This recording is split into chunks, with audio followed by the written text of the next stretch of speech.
Support for Radio Friends comes from Columbia Healthy Smiles, the dental office of husband and wife team Dr. Batson and Dr. Abe, offering comprehensive and customized care to patients of all ages.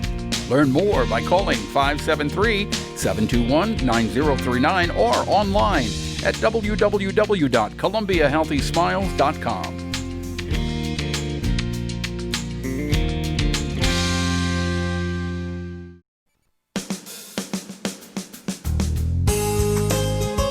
Good morning. Welcome to Radio Friends on Tuesday, December the 22nd. Pleasure to have you with us. You know, here we are in the middle of the holiday season. Christmas is a couple of days away, then come New Year's. And as we've said, this year has been totally different. It's totally different than what we've had in the past. But still, it's the holiday season, and it's the time of the year that we are all expected and are expecting to be happy and make merry. And sometimes, especially if you have lost someone close to you, your family or friend, you don't feel like being happy. But everybody around you and everything you see on television or radio or you see in the newspaper or you're driving around town, it's all happy, Merry Christmas and Happy New Year.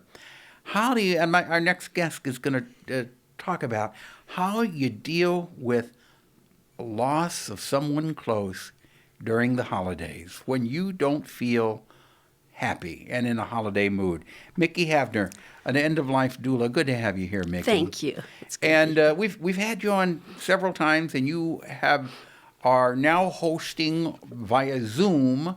Mm-hmm. It sounds morbid, the title, The Death Cafe, but it's anything but morbid. But you're talking about dying. Yes. And accepting death. But for people who have lost someone close to the holidays or during the holidays years ago, it still is an open wound. Yes. How do you deal with that? Well, actually, I'm dealing with that myself since I was here last month. My brother-in-law died of COVID, and he had been married to my sister, and she passed, 25 years ago. But we were still very close to him. And he was the connection to your sister. Yes, yes. And so I'm getting a real strong taste of that. And, of course, my brother died earlier this year. But I've kind of tried to figure out three things that would be helpful to people. And I think the first thing always has to be is take care of yourself.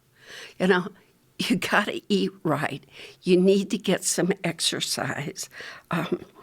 You need to get rest, or it's all going to be even that much more overwhelming. And taking care of yourself. Sometimes people feel guilty. They say, why should I take care of myself? Why should I even try to be happy? Because I've lost the love of my life. Well, taking care of yourself, you're showing respect for that person that you loved so.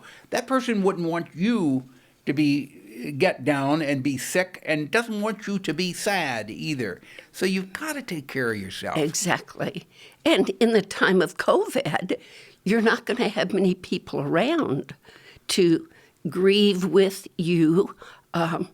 And so you still have to do those. Okay. Wear the mask, wash your hands. Right, and that's sad, too, because sometimes just having someone to come up and give you a hug, yes, pat on the back, hug you, and say, I understand, it's going to be okay. Yeah. And you can't do that right now. No, we cannot do that right now.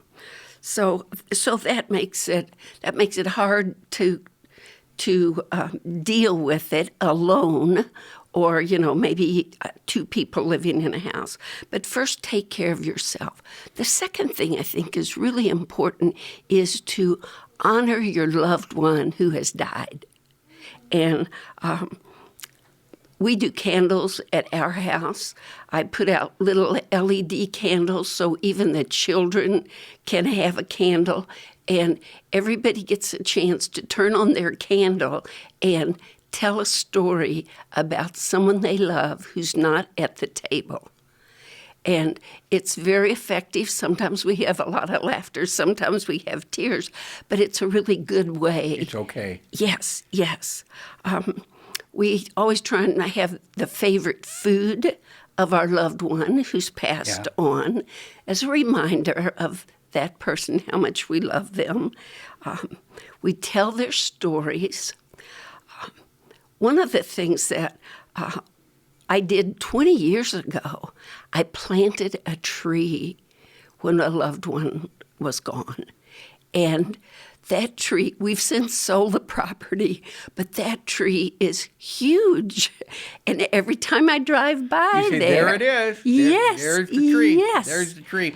You know, something that I did right after my mother passed, she died in September, that first Christmas, someone had told me one way to honor your mother and father who are both gone, Christmas time, set a place at the table for them. I did that. We set an extra place at the table, completely set up with knives, forks, and maybe some people might think that was morbid, but it was very comforting to me. Yes. And you don't want something to happen? Set the extra place at the table. I took a picture of it, and this, I swear, is absolutely true. I took a picture of it, and when that picture was developed, there was it almost makes me cry telling the story, but there was a bright, shining light coming down to that plate. Really? Yes, you can see it on the picture that was developed. It was coming down to the plate that was set, that place setting that was from my mother and father. Yes. As years passed, I got away from doing that, but I think I'm going to do that again this year. Yes. I think that's a wonderful way to honor them, and it brings back memories too, and pleasant memories. Mm-hmm. There's an old story of someone who had heard that the world was coming to an end, and the guy said, "So I went out and planted a tree." And that was the reason I went out and planted that tree 24 years ago. But during the holidays, we have all these little live Christmas trees.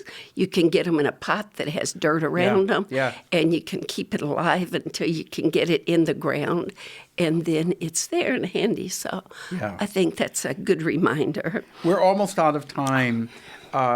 We got about 30 seconds. One thing above all else, what would you say to people? I would say plan for the unexpected and try and find someone that you can talk to if you feel overwhelmed, someone that you're comfortable calling and telling them how you feel. Yeah. And it can be your pastor, it can be a family member, a Anybody friend. you want to talk to. Yeah. All right.